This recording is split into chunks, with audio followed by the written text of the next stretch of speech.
hood turning up right now despite it. We get money, we not beefing. It's on God and Jesus. I've been getting greedy. The way that I've been eating, make a pulpit in the booth, stand on business when I'm preaching. There's nothing less than 6 O's when I sit inside a meeting. Feel like Tony Stark, chrome out on me. Jarvis, are you speaking?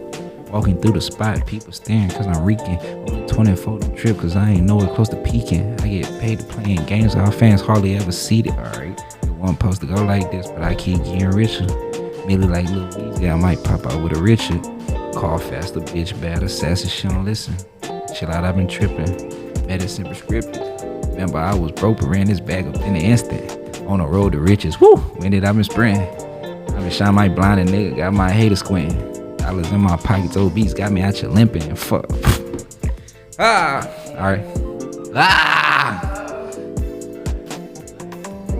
Oh, recording? Okay, alright. We back. Alright, y'all. That was the introduction to the show. Welcome to the show. Let's get to it. Welcome back, everybody. It's Playaz Circle. We here with your host, Isaiah LeBlanc. It's episode 5. We got the paper straight off the printer, man. I'm excited to be here. We got a special guest coming at the end of the episode, so let's stay down. It's going to be an amazing episode. I'm happy to be here. Let's start with college basketball. Duke is looking crazy right now. Duke has played in all 9 of ESPN's most watched men's college hoops regular season games since 2019. All 9 on ESPN. I don't think people understand just the hold that Duke has, not just on college basketball, but college media, man. They are looking unbelievable. Matter of fact, Duke versus Michigan this year had 4.3 million viewers and became the most watched game on ESPN in this last decade. So the way that Duke is controlling the momentum, Coach Shire has stepped in. He's really just had such a big effect since Coach K has left. I think Duke is in great hands, and the fact that you can follow up Cooper Flagg and Con Knipple with the best program in college basketball being number 1 ranked right now today is absolutely incredible. Talking about Duke, they're nothing without their star player, Cameron Boozer, National Player of the Year candidate, and I think it's somebody that's really going to take that award home this year because he has been killing. Now, hear me out. Cam Boozer, by far, is the most productive player in college basketball. On Monday, Cam Boozer became the first D1 freshman over the last 30 seasons to record 650 points, 300 rebounds, and 100 assists. Before the ACC tourney, it's unbelievable the numbers that he is putting up right now, how efficient he's doing it. And the fact that you can put these type of numbers up, be this efficient, and still be number 1 in the country says a lot. I think Duke is somebody that people have to watch out for because they coming for another championship. Boozer dominated the UNC Duke rivalry game last night, scoring 26 points and 15 rebounds on 10 of 17 shooting from the field. The Blue Devils won 76-61, dominating in fashion. And with this being said, Duke clinched back-to-back ACC regular season titles with a 30-point win over NC State this past week. We're looking at Duke. We're looking at somebody that is not slowing down. They are dominating everybody, and it seems like they're peaking at the right time. If Duke can continue this momentum from this regular season to the postseason, nobody's slowing Cam Boozer down. It's a matter of them staying healthy. If Duke can stay healthy at 100%, they're not slowing down, and they're going to be hosting the trophy at the end of the year. So it's going to be amazing to see. It's lots of great energy. I'm excited to see what Duke's going to put out. Let's jump into some of these true freshmen that we've talked about a few episodes ago, but I have to highlight it because they putting on shows. LeBarian Fallon Jr. is truly 101.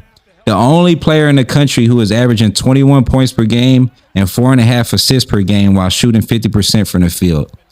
50, he's making half of his shots putting these numbers up. And they're winning 50% from the field with live defense is you can't even do that on 2K. So the fact that he's out here really just having shooting practice, being himself a Link Academy alumni, LeBarian Fallon Jr. is making a name for himself, and it's something that college basketball hasn't seen. This modern day college era is unbelievable with the talent that we have. LeBarian Fallon now has eclipsed 1,000 career points at the University of Alabama, and it says a lot. 1,000 points. This is what he's doing. This is what he's getting to. Nate Oates has just an amazing system that really features him and allows him to be himself. So I expect him to go top 10 pick for sure. I think he has a chance to make it into that 7. Piggybacking off it, they had a great matchup this year, but he's just been dominated in every aspect. Darius Acuff Jr. deserves some more respect. Y'all need to understand now the things that he is doing and the people that's really noticing and giving him his props.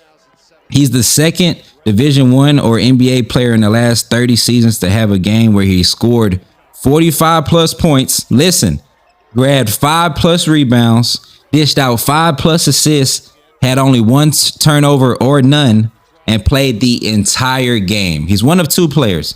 Take a guess who the second player is. The other player was Kobe Bryant on April 10th, 2013. It just shows you the things that A-Cup has been able to accomplish. He's a freshman in college. Kobe Bryant is debatably one of the best NBA players to ever play the game. So the fact that they could be in the same stat region, he's one of 2 players. Having a neighbor like that in this realm is you can't imagine it at this point. The only SEC player to average 22 points and 6 plus assists, Darius A-Cup Jr. and Pistol Pete Maravich. So it just shows you the kind of, he's already on legendary status in the college room. If he can continue what he's doing to the next level, he's going to be a name that people talk about for a long time. Texas head coach Sean Miller had high praise for A-Cup recently, quoting, "In his time of 34 years, he's never seen a point guard better. He's a generational player. A-Cup Jr. has a chance to go number 1. A lot of people are not going to believe what I'm saying. A lot of people are going to want to argue with me and go for the Durant Peterson and go for the AJ DeBonsa.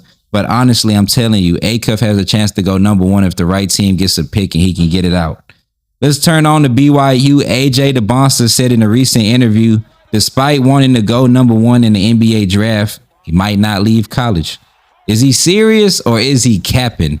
He was, they asked him, they sat him down, does he want to go number 1? He answered yes, of course, what he's supposed to. But then his next answer kind of threw the world into a jiffy and didn't really understand what they were saying. He said he might come back for another year of college.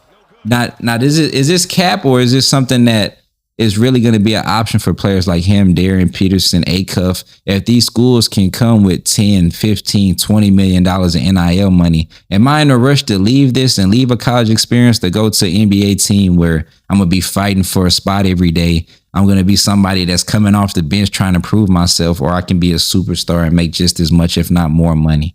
It's a serious question. It's something that people need to start addressing. I think this draft is really, somebody's going to surprise us and do this, because now is the time more than ever.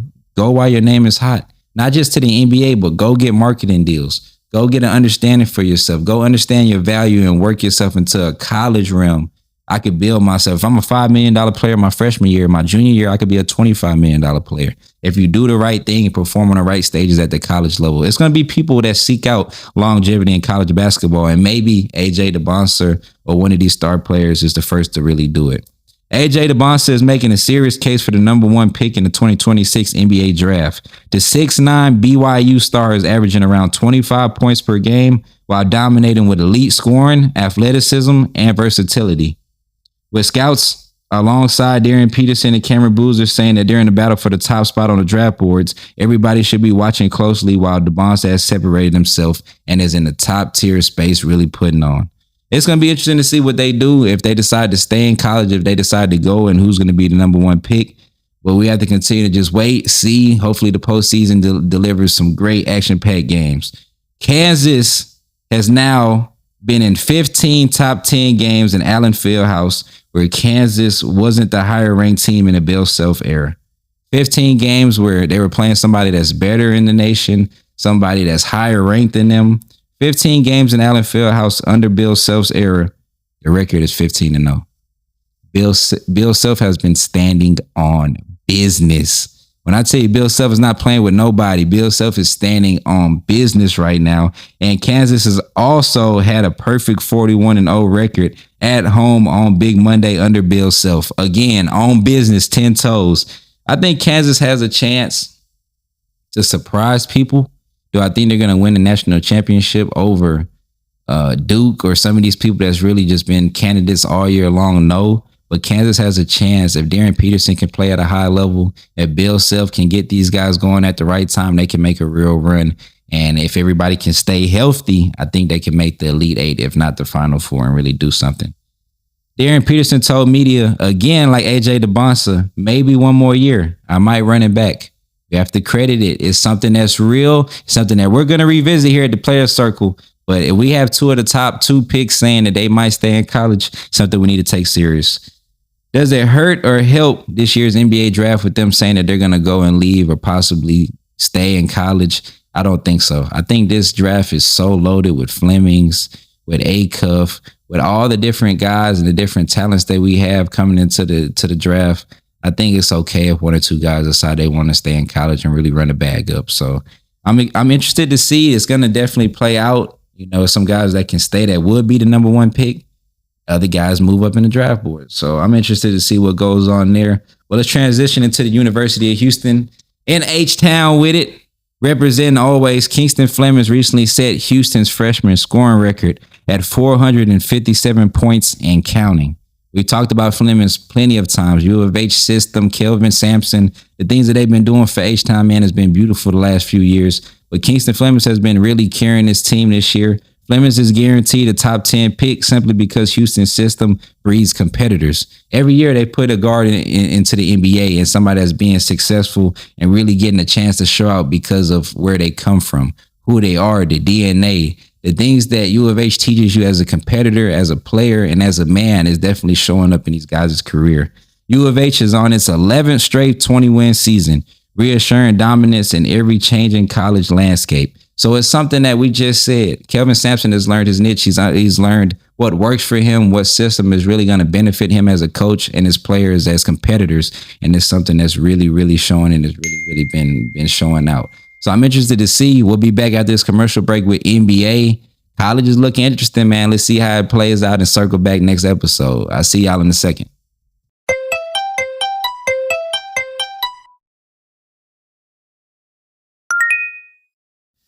What's going on, Playaz Circle family, man? We back with the NBA segment. We got some crazy shit that's going on in the league. I just got to be honest with you. Excuse my language. I know my grandma and everybody watching. I'm sorry, Nana. But they got some crazy stuff that's going on in the league right now. The Atlanta Hawks has become the first NBA team to partner with a strip club. Now listen. The Hawks are partnering with Magic City for an exclusive one-day event and merch collaboration. Now, when I first heard this, I didn't know what to think. Now, we're going to have strippers shaking booty, popping whatever they doing with the kids in the audience. We're going to have polls. How are you going to play NBA game and have Magic City going on? So I had to look into it and get more information for me to really understand what was going to happen. And they say the special event will highlight the influence of the iconic club and bring elements of its culture to fans inside State Farm Arena. Fans who arrive early can attend a live podcast recording, which will include Magic City founder Michael Mr. Magic Barney and T.I., with DC Young Fly leading the conversation about the club's cultural legacy. To complete the experience, Magic City Kitchen will serve its famous lemon pepper wings, including the popular Lou Will lemon pepper barbecue and the classic lemon pepper flavor. At select arena sections only, premium club areas will also offer the wings while supplies last. I don't think y'all remember Lou Will snuck out the bubble to get wings at Magic City. In case nobody remembers or, ever understood that, he got out. He had to get quarantined because they caught him in the club licking his fingers, eating while in the section in the strip club during COVID with the bubble. So they're going to have the Lou Will lemon pepper barbecue wings. It's crazy. Kevin burner account Durant, man. I don't know if y'all seen the burner account got out. Was it him? Was it not? I don't know. I'm a KD fan. KD, for the sake of you and your image, it was not you. But KD came 40-piece nugget, no size, no sauce, no drink, delivery service in Orlando. The night he tied Kobe Bryant for the 5th most 30-point games in NBA history. Crazy, right? Now pay attention. How about KD's back-to-back 30-point games passing Kobe Bryant for 5th place? He's now currently 2 30-point games away from passing Karl Malone for 4th place. The same night that KD went for 40 points, Kevin Durant became the 6th player in NBA history to reach 32,000 points. It's simply ridiculous. He's now the oldest Rocket with a 40-point game recorded to date. Durant has the most 30-point games this season in the entire NBA at 37 years old. What the hell, man? Like, what's going on? He's the best player in the NBA at 37 years old. And I have to give thanks because he's in the greatest city ever created, H-Town. Putting on for the Rockets, really showing us and giving us a show, although we don't have a point guard. Very frustrating. Almost crashed out the other day. Rockets, I'm still available. Emu Udoka, I have been training every day at PTI. We are ready for this opportunity, but nonetheless, 37 years old, he has been carrying his team, man, and they look very impressive. And it's just reading some of these stats, and I've been going through it. I haven't been able to wrap my mind around it all week long. It's just been crazy, the fact that he's doing this at that age. Since the All-Star break, Kevin Durant is averaging 29.4 points per game, 6.1 rebounds per game, 5.1 assists per game on 54% from the field and 38% from three-point land. I don't think I have to say anymore. Durantula is here. The Reaper is here. He is showing you why he is the best player still walking this earth at 37 years old. Jason Tatum returns from his ACL injury 10 months ago. Fastest recovery in sports history has officially been labeled that.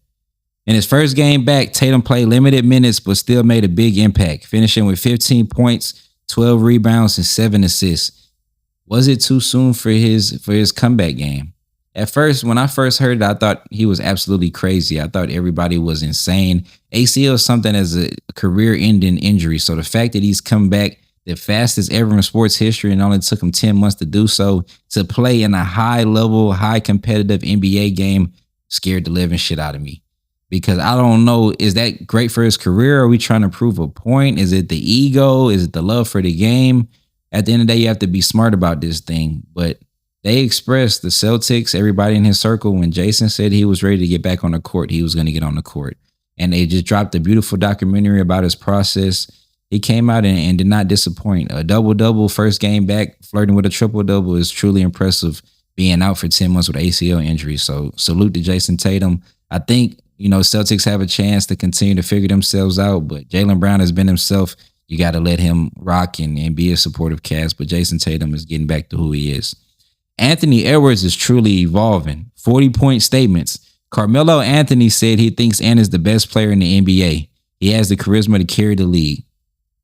Now, can we argue? There's some great players in the league right now, but Anthony Edwards at 24 years old is showing you why he is or is going to be the face of the league for a very, very long time. Averaging 30 points, 5 rebounds, and 4 assists while shooting 50% from the field. Again, it's crazy. We have multiple people that are playing the game of basketball in life right now that are shooting over 50% in live games. I don't think people understand. It's hard to shoot 50% in a workout.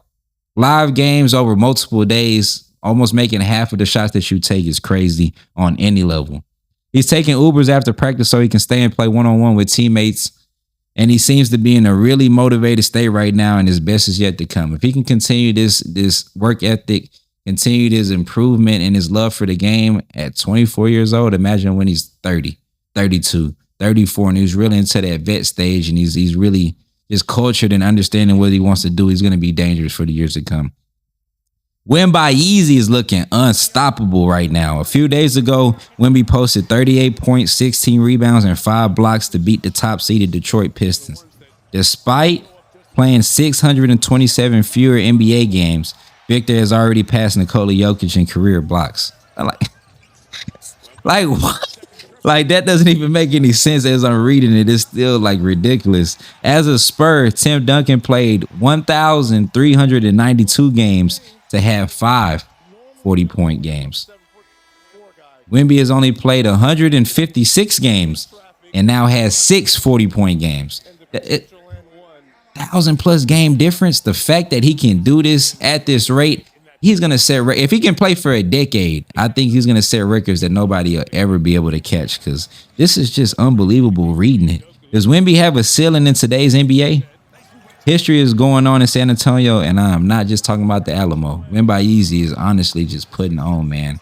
Real alien sightings. The fact that San Antonio is cheating. That's all I'm going to say. Like, the fact that you have all these players and you have Wemby facing it. He already got the avatar hairline going on. So it's just like, he's somebody that the game has never seen. I just can't believe sitting here talking about it and just watching Wemby go to work is just, it's just ridiculous. Let's talk about, let's just switch gears, because that Wemby being in the same state as the Rockets just irks me for some reason. Rookie Con Knipple. Let's talk games to 200 made 3-pointers. Let's just talk facts for a second. How many games it took a player to get to 200 made 3-pointers? Let me just pull my facts out for you and be real with you for a second.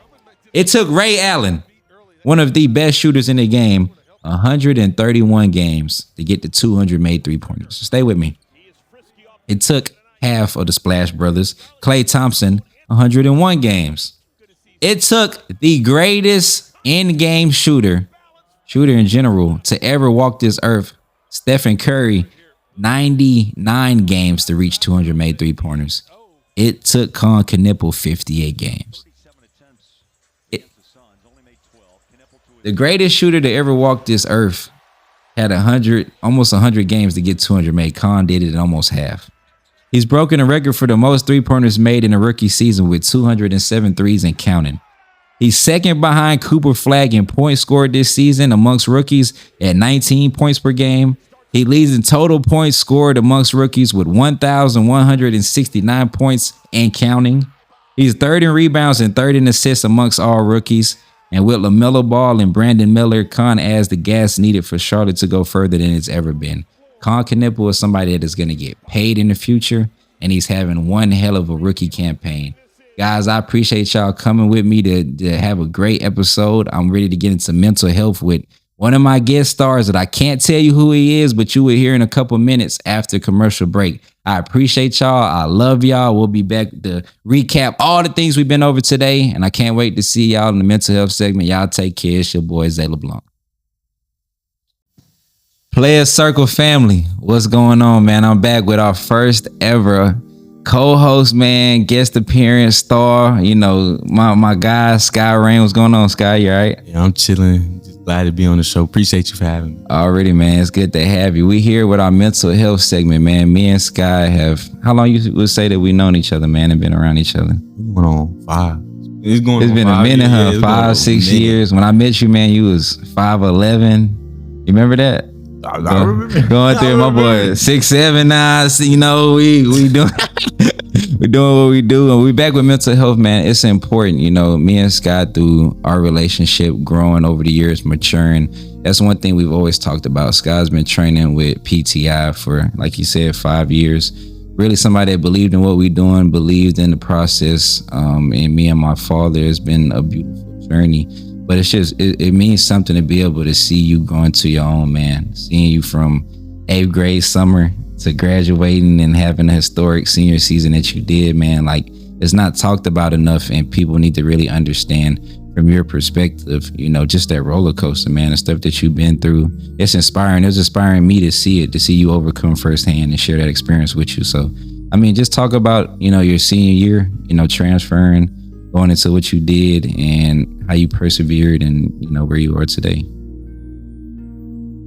Started off, I mean, how we start off every conversation, God, that's all this wouldn't have happened without God. Like, I really want to put that out there, like, then, like, work, like, I mean, a lot of people don't know, like, being in the gym that much, like, really has a toll on you. I don't think people, like, would know, like, how much was in the gym. Like, I mean, after school, before games, like, really, like, just in the gym every day, like, every single day, like, taking medicine, taking vitamins, like, and it's gonna be hard, like, it's gonna have a toll, but it's like, if you really love it, I get distracted by other things, like, fine, but like, I promise you, like, it's just, there's always bumps in everybody's, like, chapter. But what I faced in my school before, I mean, I faced a lot of stuff that I brought onto myself, but transferring was a big thing because I left a lot of people behind, like my friends, family, like, even having to sacrifice sleep. Like, you know, you in high school, you want to sleep a lot, but having to wake up early and not get home till like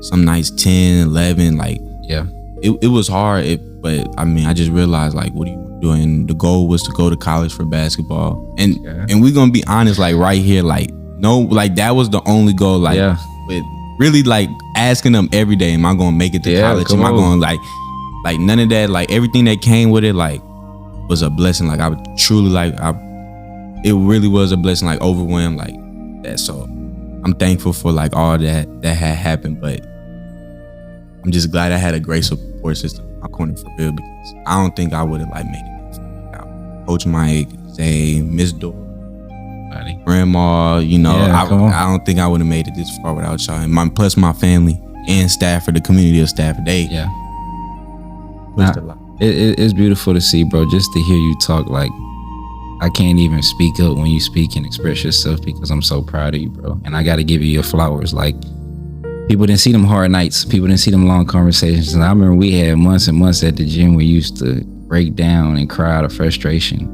And we talked about that. Nothing's wrong with being emotional. And the thing that I always loved about you since I first met you is you weren't crying out of the fact you couldn't do something. You were crying because you knew you had the potential to do it. And that's the thing, being able to tap into that and seeing it evolve. We started and met because of basketball, but the vehicle was just the sport. Now we have our own relationship. We have a brotherhood. We doing something to help people. Like, it's beautiful. And, I'm really thankful for you taking the time to be here and talk to everybody and spend some more time with me. Just speak a little bit about our relationship, man, within the last, let's just say the year, going into your senior year, deciding where you wanted to, move on and go and where you are, just mentally with your health and everything now. Everything, like, I reach out to him there a lot because, you got to always hear someone that's in your age range with stuff that's done with certain stuff. Like, because, talk to our parents or elders, like, not going to, like, people don't know that, like, they've been through it. Like, coaches, playing basketball, I'd experienced, like, so I really did Isaiah a lot, like, when you, like, what are you looking for as a coach and, like, what do you look for when you make that decision? So that played a lot, talking to him. Even, like, other decisions, he just always told me, like, your heart don't feel like it, just leave it up to God, and then God going to decide, and then God going to put you right. And he told me that every single time. And now that I look back at everything, like, God put me in the right position every single time. And like, he told me every single time, what doesn't break you just only makes you stronger. So I really, like, for real, like, so it's just like, you always got to have someone in the corner. You trust me, like, if you don't think you have someone in your corner, if someone is with you every day, or someone is telling you, like, get up, like let's go hang out, that person is in your corner. Like, you just need one person. I promise you just need one person. Oh, facts. So how do you feel about, like, speaking on your mental health? Personally, it's hard for me. I've gotten more open with it, especially going into the show aspect and wanting to help people and wanting to change, because it's, I don't want nobody else to feel how I feel some days. But how do you feel about speaking on your mental health? Do you feel comfortable speaking to your support system, talking to people like myself that's kind of in the family but not related? Like, how do you feel about that? And do you feel like it's something you're getting better with? Or, explain to us your current state. I feel like it's something I'm getting way better with.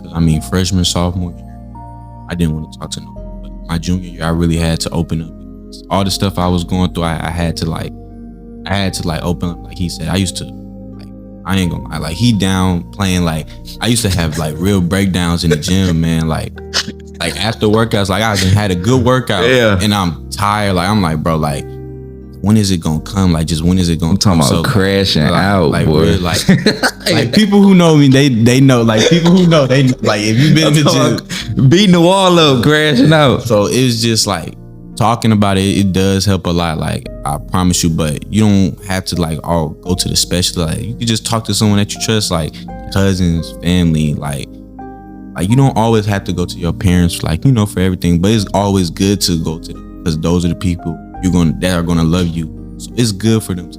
But make sure you find people that have the same goals and want to get better. Like, make sure you put yourself around people, because that's who you surround yourself in. I've been putting myself around the right people. I think I've only been getting better, elevating, maturing very well. So I think job. Nah, you have, bro. Every time I talk to you, I don't feel like I say it enough, man. And I have to continue to express it. Like, I'm proud of you, bro. One thing is basketball, but outside of basketball, just who you are as a man. You can see it, and it's crazy to be in the journey, like I said, step by step, seeing it, like, just the emotional intelligence you have now, the way you carry yourself, it's just amazing to see, and I'm thankful to be a part of the journey. How important is mental health when it comes to sports? You're a high level basketball player, somebody that's very accomplished, somebody that's very skilled. I know we talking to multiple D1s right now, so it's only a matter of time, like we've been saying. But how do you feel about, just where you've been currently? How important is mental health now, getting back on the court and doing the things that you do at a high level? Game, it's very important, because if you don't got it here, you don't have it in, like they say, 90% mental, 10% game. So it's like, because like when it comes down to big moments, you got to be comfortable in your skin. Yeah. And being able to produce. And that goes with trusting your work. So, I mean, it really just starts with reps. And if you don't love the game, so that's all I got to say. Like, really, like, you don't love the game, it's not going to love you back. Come on. That's what I'm saying. You got to love something for it to work. But the mental aspect of the game is just believing yourself, just trusting you. You know, you can go out there and put the work in every time you get on the court. And it's not just about scoring, like just knowing that you compete. If you have the mental that you can stay on the floor and compete, I promise you, like, you're going to surprise yourself doing some stuff on the court. You're going to be like, dang, I did something I didn't even know I could do. Have it up there and tell yourself, I'm going to go out here and win no matter what. I'm going to do what I need to do to surprise yourself and see what you do. So I think mental, like they used to tell me, like, before games, like after, like, I remember they always told me, like, don't fall in love with shots. Fall in love with your craft. Yeah. Falling in love with your craft is basically just tricking your mind and saying, fall in love with the game. Yeah. Fall in love with the game. Fall in love with the process. Come on. It just tricks you into just wanting to keep getting better and getting better. And then when you keep getting better and better, that tricks your mental. You say, oh, I'm good. And no one can mess with me. Come on. I just really didn't understand it until like a few months later. Like I just really started to understand it, but I really appreciate you. Already, man. I'm proud of you, dog. You know I love you. I'm always gonna be here for you in your corner. Whatever you need, dog. It's us. Last thing, man, before we get off the show today, I want you to look into the camera, man. We gotta go ahead and clip for him right quick. You gotta go ahead and lead these people with, you know, something inspirational, something motivational. You talking to, let's just say you're talking to younger Sky. You can go back and help him. That next kid that's looking to try to overcome the difficulties that he's having in life. He's going through mental health. He's trying to make the team or figure out who he is. You know, talk to somebody, man, and just pour your heart out, and whatever is on your heart, talk to him. I mean, hang on, man. If I could go back, really talk, like I wouldn't change nothing. Like I wouldn't change nothing about like everything as. But if I could go back and tell specific part, sophomore year Skylight, if I could go back and tell him, just keep putting in the work, man. Just keep putting in the work and believe in God, because God can do miraculous things. Like, oh, that tough, Sky. Like, for real, like people telling me like at a young age I wasn't gonna be tall because of my parents, but I'm just saying, if you just believe and just live in the moment and just stack day by day. He told me that, just brick by brick, day by day. Just foundation. Focus, lay the foundation. If I could tell myself, just fall in love with the game, man. Like, for real, like that's all I could tell my younger self, because that's really all I was going through. That's all I just wanted to be a good player. I just wanted to be good, man. Hey, man, you well on your way, dog. I'm super proud of you. Like I said, I'm always here for you. I appreciate you being the first guest on Playaz Circle, man. Appreciate you having me. We about to go super up. I'm excited. We're gonna have you back on the show once, you know, God do his thing and we continue to grow. But I just want you to know, bro, I'm proud of you. Keep going. Go get every dream that you have in life, and let's continue to see it, man. It's gonna be beautiful and help everybody we doing it. Before we close out, I just wanted to take a special. I'm proud of Zay. Oh, for real? No, because he's stepping out his lane and trying something different that he been trying to do. I don't know if y'all follow him on TikTok, but I remember like he inspired a lot, like me and my friends that go to training. He inspired a lot of people on TikTok by, you know, posting a lot of prayers, information about God. And so I really do thank you for doing that, for real, because that kept me closer with God while I was in college and I was going through hard times. It kept my friends, like, for real, like we were sending the videos all to each other. Like, I can show you the messages. So I just wanted to say thank you for stepping out like your lane, trying something, not just being just a basketball player. Already. I love you, bro. You good. I love you, bro. Like, for real, like, already. My dog. Hey, man, thank y'all for joining us today. It's the Playaz Circle with me and Sky Rain, man. A lot of great things coming. We appreciate you guys tuning in today. We'll see y'all on episode 6. Tell them people, man, we out, Sky. We out. Yes, sir. Yeah, my dog, that was great. That's